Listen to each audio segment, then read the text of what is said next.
Hi everyone. In this video, I'm going to take a quick look at the admin features in AfterHours 2.4.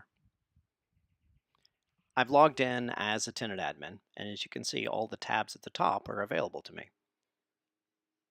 The two relevant ones are the Tenants tab and the Reports tab in the far right. Let's take a look at Tenants. On the left, you'll see a list of your current tenants in the tenancy. Selecting one will give you tenant details. In this case, Jane has access to two separate sites. There are test servers. Let's select the bottom one. When you select a site, you can see the different breakdown of what locations that tenant is allowed to schedule.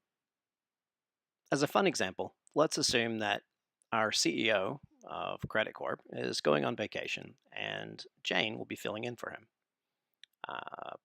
As such, she'll be needing his office.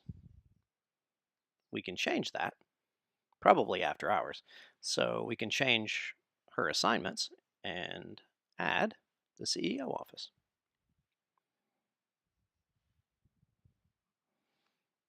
Now Jane can book and cancel bookings for that space. That's pretty much it. There's a plus tab under the column for tenants to add a new tenant. And you can select a tenant and delete them if you'd like to.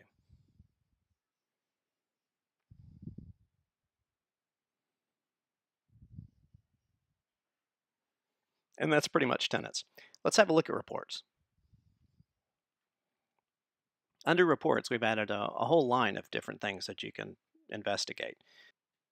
The report you'll most often use is tenant usage. And the defaults are mostly correct. Just select the date range that is of interest. If you have multiple sites, you can also have it sorted by site instead of by your tenancy.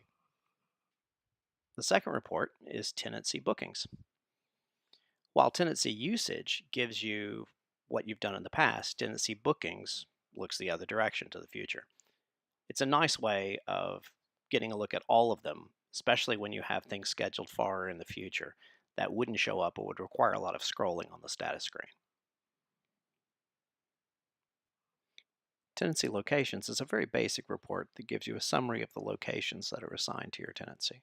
Tenancy summary gives you a high-level view of the basic information about your tenancy, the overall activity, the number of tenants, number of admins, whether it's configured for sign-up, that sort of thing, and your sign-up code. The last one is pretty useful, and that's tenant activity. While usage tells you who's scheduled what, when, it's sorted by when, whereas the tenant activity sorts it by individual tenant. And we'll give you an idea of who your primary tenants are. And that's pretty much tenant reporting. As always, if you have questions, drop us an email at support or post to the forum. We look forward to hearing from you. And thank you for using After Hours.